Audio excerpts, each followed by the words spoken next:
యూదులకు, రోమీయులకు, గ్రీకులకు సిలువ అనేటటువంటిది ఒక శిక్షను తెలియజేస్తూ ఉంటుంది. ఒక శిక్ష, అవమానము, హింస, బాధ, దుఃఖము, ఇటువంటి అన్ని కూడా సిలువలో దాగి ఉన్నాయి. సిలువకు సంకేతం. ఆ రోజు శిక్షించాలంటే సిలువ మీద శిక్షించేవా, ప్రాణం తీయాలంటే సిలువ మీద ప్రాణం తీసేవా, అవమానపరచాలంటే సిలువ మీద అవమానపరిచేవా, బాధ పెట్టాలంటే సిలువ మీద బాధ పెట్టేవా.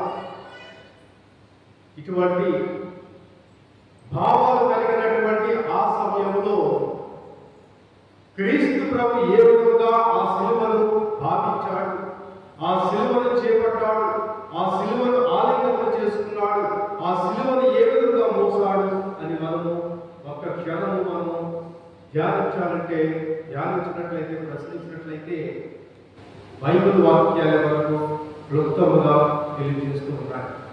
దేవుని వాక్యం మనకు అందిస్తూ ఉన్నది.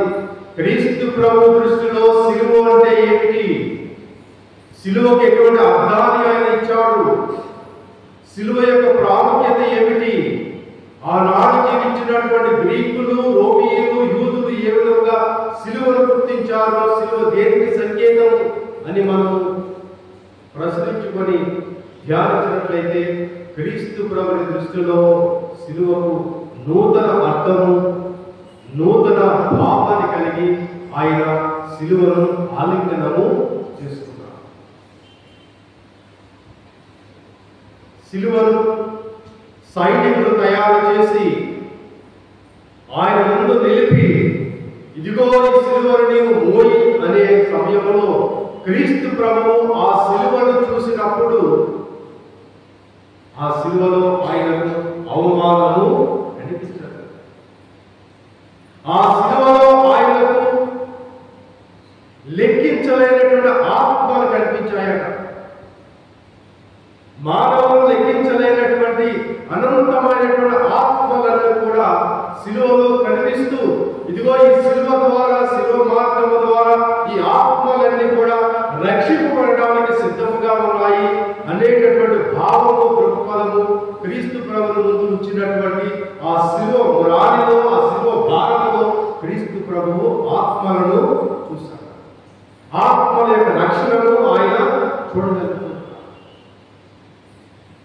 అందుకే క్రీస్తు ప్రభువు ఆ సిలువను చేపట్టాడు, ఆ సిలువను ఆలింగనం చేసుకున్నాడు, ఆ సిలువను ముద్దు పెట్టాడు, ఆ సిలువను భుజాల మీద వేసుకున్నాడు, ఆ సిలువలో ఆ సిలువ మార్గాన్ని చివరి వరకు కొనసాగించాడు.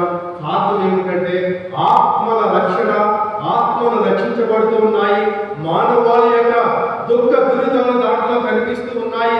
మానవ వ్యాధి బాధలన్నీ కూడా దాంట్లో కనిపిస్తూ ఉన్నాయి. వాటిని రక్షించాలి, ఆ దుఃఖ దురితాలు బాపాలి అనేటటువంటి భావము ఆయనకు ఆ సిలువలో కనిపించింది. కాబట్టి ఆ సిలువకు నూతన అర్థము దానికి కలిగి ఉన్నదని ఈ సమయంలో మనం ధ్యానించుకుంటున్నాము. ప్రియ సహోదరి సహోదరులారా, హెబ్రీయులకు రాసినటువంటి లేఖ 12వ అధ్యాయము 2వ వచనంలో మనం చూసినట్లయితే వాక్యము ఇదే అంశాన్ని మనకు క్లుప్తముగా ఈ రోజున మన ముందు మన విశ్వాసమునకు కారకుడును పరిపూర్ణతను వసుకువాడును అయిన ఆ యేసుపై మన దృష్టిని నిలుపుదము. ఆయన ఎదుట ఉంచబడిన ఆనందము కొరకై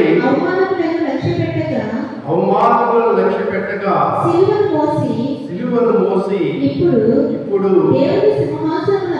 దేవుని సింహాసనమునకు కుడి ప్రక్కన కూర్చుండి తన ముందు ఉంచబడినటువంటి ఆనందము. ఎవరి కోసం ఈ ఆనందం? ఎవరి ఆనందం? తన ఆనందము కాదు, ప్రజల యొక్క ఆనందము సిలువలో కనిపిస్తూ ఉన్నది.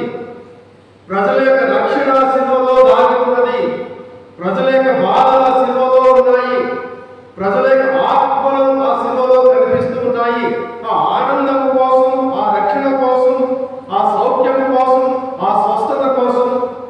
క్రీస్తు ప్రభువు అవమానాన్ని లక్ష్యము అంటే సిలువ దేనికి సంకేతము? అవమానానికి సంకేతం. జూదులకు, రోమీయులకు, గ్రీకులకు సిలువ అనగా అవమానం. అయితే క్రీస్తు ప్రభు దానిలో ఏమి చూశాడు?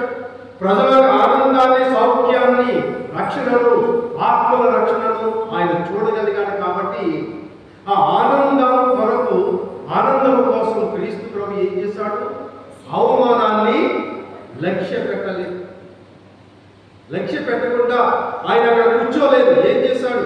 ఆ సిలువను మోసాడు, సిలువను చేతపట్టాడు, సిలువను ఆలింగనం చేసుకున్నాడు, సిలువను తన భుజాలను వేసుకున్నాడు, ప్రయాణాన్ని కలుగరపడకు సాగించాడు.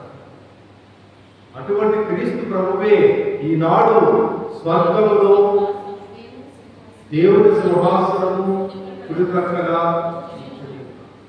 ప్రియ సహోదర సహోదర, సిలువలో, సిలువ మార్గంలో, సిలువతో కూడా జీవితంలో ప్రయాణం చేసే వాడికి చివరిగా దక్కేటటువంటి అదృష్టం ఏమిటి?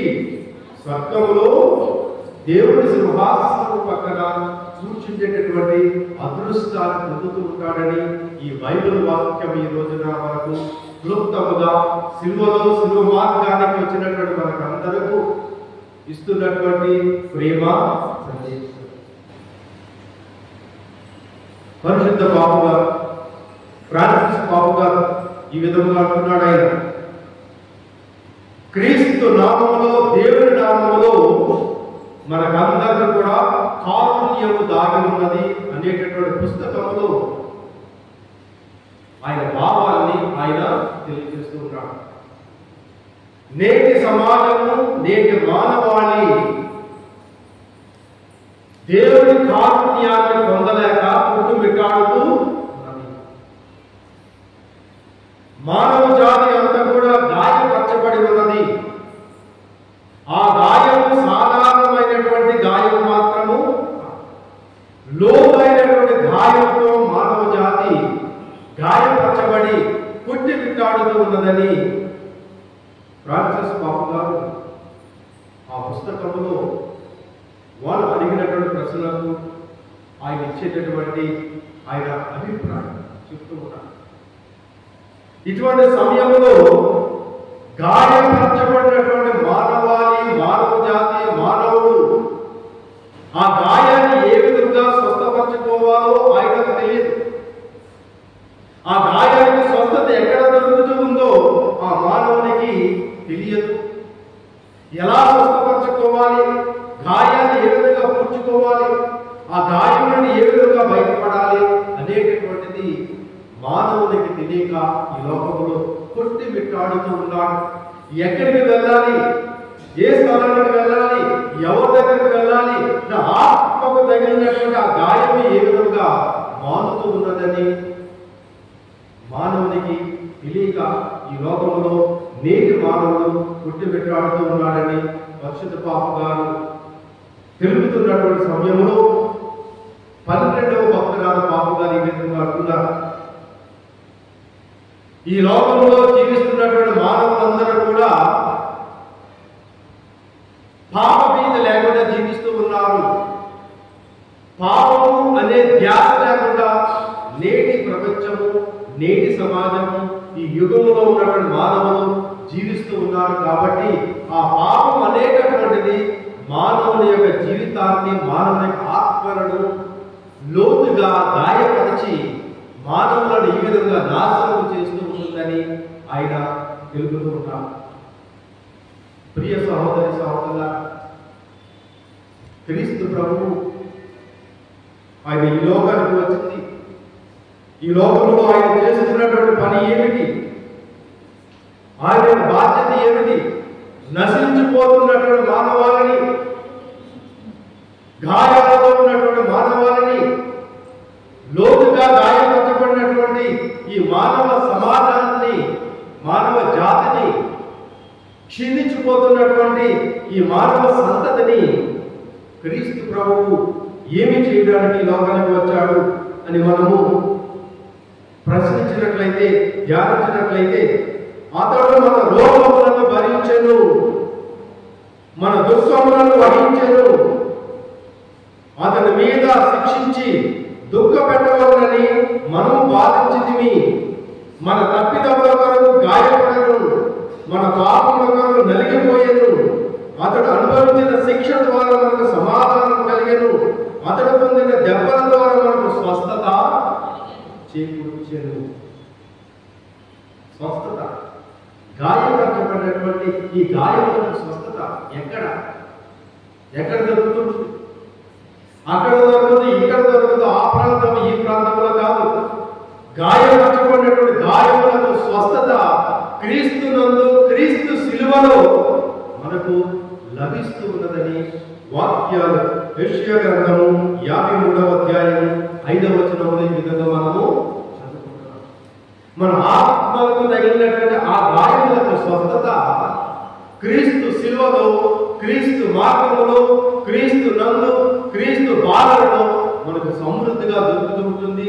స్వస్థత క్రీస్తు నందు మనము పొందగలుగుతూ ఉంటామని పరిశుద్ధ వాక్యము తెలియజేస్తూ ఉన్నది.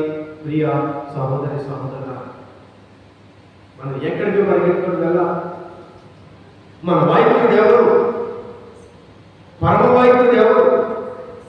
పాపం అనేటటువంటి పాపము ద్వారా నీకు తగిలినటువంటి గాయాలకు స్వస్థతనిచ్చేవాడు క్రీస్తు ప్రభువే.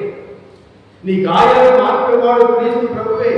ఆయన పొందినటువంటి గాయములు, శిలువ మరణము ద్వారా మనకు రక్షణ, స్వస్థత, బాధలకు విముక్తి, వ్యాధులకు స్వస్థత, ఇవన్నీ కూడా క్రీస్తు శిలువలో, క్రీస్తు మార్గములో, క్రీస్తు శిలువతో కూడినటువంటి జీవితంలో దాగి ఉన్నాయని మనకు పరిశుద్ధ వాక్యము ఈ రోజున సెలవిస్తూ ఉన్నది, అందిస్తూ ఉన్నది. ప్రియ సహోదరి సహోదరులారా, మనలో ఉన్నటువంటి పాపమునకై, పాప పరిహారమునకై మనం క్రీస్తు ప్రభువుని చెంతకు పరిగెత్తుకొని వెళ్ళాలి. మనలో ఉన్నటువంటి పాపాలను పరిహరించుకోవడానికి, పాపం నుండి విముక్తి పొందడానికి, పాపం నుండి మనము వైదొలగడానికి క్రీస్తు ప్రభువుని చెంతకు మనము పరిగెత్తుకొని వెళ్ళాలి. అందుకే మనం ఉపవాసము అని మనం చెప్తూ ఉంటాం. అసలైనటువంటి ఉపవాసం దేవుడిలో దాగి ఉన్నది. నిజమైన ఉపవాసం దేవుడిలో దాగి ఉన్నది, ఆహారంలో దాగి లేదు. నిజమైనటువంటి ఉపవాసం అంటే పాపము నుండి ఉపవాసించడము, పాపము నుండి వైదొలగడము, పాపములో వెళ్ళకుండా మనము నిగ్రహ శక్తితో త్యజించుకొని ఉండడమే నిజమైనటువంటి ఉపవాసం. పాపం నుండి మనము ఉపవాసించాలి. లేనట్లయితే మన ఆచారాలు, మన ఉపవాసాలు, మన భక్తి క్రియలు ఇవన్నీ కూడా శూన్యం. ఈ 40 రోజుల పాటు మనము పాపంలో పడకుండా, పాపపు దారికి వెళ్ళకుండా, పాపపు ఆలోచనలోకి మనం పరిగెట్టకుండా ఉపవసించుకోవాలి, త్యజించుకోవాలి, త్యాగం చేయాలి, దేవుడి పక్షాన నిలబడాలి, దేవుడితో ఉండాలి. పాపానికి, సైతానికి దూరంగా ఉండి నేను ఆ పాపపు మార్గంలోనికి వెళ్ళను అని ఉపవసించుకొని, పరిత్యజించుకొని, త్యాగం చేసుకుంటూ ఆ పాపపు మార్గాన్ని విసర్జించువాడే, పక్కన పెట్టువాడే నిజమైనటువంటి ఉపవాసాన్ని చేసినటువంటి వాడు క్రైస్తవుడిగా ఈ లోకంలో మనము చెప్పుకోవచ్చును. ప్రియ సహోదరి సహోదరులారా, ఈ దీక్ష, ఈ పట్టుదల, ఈ కార్యము అంత సులభమైనటువంటి కార్యము మాత్రము కాదు. సైతాను ఎల్లవేళ పుంచి ఉన్నాడు. సైతాను శోధనలు పెరుగుతూ ఉంటాయి, శోధిస్తూ ఉంటాడు. ఆ శోధనకు గురి కాకుండా దేవుడి పక్షాన ఉండాలంటే ఆత్మ బలము, ఆత్మ నిగ్రహణ, త్యజింపు, త్యాగము, ఇటువంటి గుణగణాలు మనలో లేనట్లయితే సైతాను శోధనలు మనము త్యజించాలి. శోధనంతా కూడా ఆహారం మీద ఆధారపడి ఉన్నది. శోధనకు కారణము, మానవుని పతనానికి కారణము, మానవుని పాపానికి కారణము ఏమిటని మనం ఆలోచించినట్లయితే ఆది కాండంలోనే మనకు దేవుడు ఆజ్ఞ ఇచ్చాడు, ఉపవాసం ఉండండి, ఈ పండు చెట్టుకు మీరు భుజించవద్దు ఆజ్ఞ ఇచ్చాడు. అంటే దేవుడు ఏం చెప్పాడు? ఉపవాసం ఉండమని ఆదాము ఏవలకు ఉపవాసించండి, ఉపవాసం ఉండండి, దాన్ని గెలవద్దు మీరు అని ఆజ్ఞను ఆరంభంలోనే ఉపవాసం గురించి తండ్రి అయిన దేవుడు ఆదాము ఏవములకు ఆజ్ఞ ఇచ్చినట్లయితే వాళ్ళు ఏం చేశారు? ఆ ఆజ్ఞను ఆహారాన్ని భుజించారు. ఆహారాన్ని భుజించడం ద్వారా ఏం జరిగింది? మానవుని పతనము, లోకములో పాపము, వ్యాధులు, బాధలు, నష్టాలు, కష్టాలు, దురితాలు, దుఃఖాలన్నీ కూడా ఈ లోకంలో చోటు చేసుకోవడానికి కారణం ఏమిటంటే ఆహారము. ఉపవాసం ఉండమని దేవుడు చెప్తే వాళ్ళు ఉపవాసం ఉండకుండా దానిని మేము తీసుకొని భుజిస్తాము, నా పొట్టను మేము పోషించుకుంటామని ఆదాము ఏవములు తలంచారు. కాబట్టి ఆజ్ఞను మీరారు కాబట్టి లోకంలో పాపము చోటు చేసుకుంది. క్రీస్తు ప్రభు అంటున్నాడు, సైతాను వచ్చి క్రీస్తు ప్రభుని శోధిస్తున్నది. ఇదిగో నీవు ఆకలితో ఉన్నావు. ఆకలి అనేటటువంటిది ఒక నిదర్శనము. అనగా నీవు ఆహారం మీద ఆధారపడి ఉన్నావు. నీకు ఆహారం కావాలి, భోజనం కావాలి. నీ బ్రతికంతా కూడా భోజనం మీద ఆధారపడి ఉన్నది. ఈ సమయంలో నీవు ఆహారాన్ని స్వీకరించలేనట్లయితే నీవు క్షీణించిపోతావు. చివరకు నీ శరీరము క్షీణించిపోతుంది, నీవు నశించిపోతావు. కాబట్టి నీ బ్రతుకంతా కూడా, నీ పొట్టంతా కూడా ఇదిగో ఈ ఆహారం మీద ఆధారపడి ఉన్నది. నీ జీవితము ఆహారం మీద ఆధారపడి ఉన్నదని సైతానుడు చెప్పినప్పుడు క్రీస్తు ప్రభు అంటున్నాడు, మానవుడు కేవలము రొట్టె వల్ల మాత్రమే కాదు, దేవుడి నోట మీద నుంచి వచ్చే ప్రతిపాదన ద్వారా జీవిస్తూ ఉంటాడు. ఈ విషయాన్ని, ఈ రహస్యాన్ని ఆదాము ఏవములు గ్రహించలేకపోయారు. క్రీస్తు ప్రభువు నూతన వేదములో మనకందరికీ కూడా ఈ సత్యాన్ని బయలుపరిచి ఇస్తూ ఉన్నాడు. కాబట్టి ఆహారం మీద ఆధారపడి జీవించాలి అనే ప్రయత్నంలో దేవుడిని పక్కన పెట్టేసి దేవుడి మీద ఆధారపడకుండా దేవుడి వాక్యాన్ని నిర్లక్ష్యం చేసుకుంటూ ఈ లోకంలో మనం జీవిస్తున్నట్లయితే అది పాపానికి దారి తీస్తూ ఉంటుంది. పాపంతో చెల్లి చేస్తూ ఉంటాం. దేవుడి మీద ఆధారపడకుండా, దేవుడి వాక్యం మీద ఆధారపడకుండా ఈ లోకం మీద, ఈ లోకపు ఆశల మీద, ఈ లోకపు ఆహారం మీద మనం ఆధారపడి నశించిపోతూ ఉంటాము. పాపము చోటు చేసుకుంటుంది. మనిషి యొక్క పతనము మనకు సంభవిస్తూ ఉంటుందని ఈ సందర్భాలు మనకు తెలియజేస్తున్నాయి. ప్రియ సహోదరి సహోదరుల, దేవుడిచ్చినటువంటి వాక్యాన్ని, దేవుడి యొక్క చట్టాన్ని, దేవుడి యొక్క నిబంధనలు, దేవుడి యొక్క కట్టుబాట్లను, దైవ వాక్యాన్ని శిరస్సు వహిస్తూ ఆ వాక్యం ద్వారా భోజనాన్ని పొందుతూ మనం జీవించినట్లయితే మనం కూడా దేవుని మార్గంలో, శిలువ మార్గంలో ప్రయాణం చేసుకుంటూ చివరిగా కలువరి కొండకు ఆ ప్రయాణాన్ని మనం సాగించుకొని క్రీస్తు ప్రభుని వలె దేవుని సింహాసనము ప్రక్కన కూర్చునేటటువంటి అదృష్టాన్ని భగవంతుడు మనకు అందిస్తూ ఉంటాడని ఈ తపస్కల ఆరంభ దినాన ఈ పట్టణాల ద్వారా దేవుడు ఈ రోజు మనకు అందిస్తున్నటువంటి ప్రేమ సందేశం. అటువంటి మార్గంలో దీక్షతో, పట్టుదలతో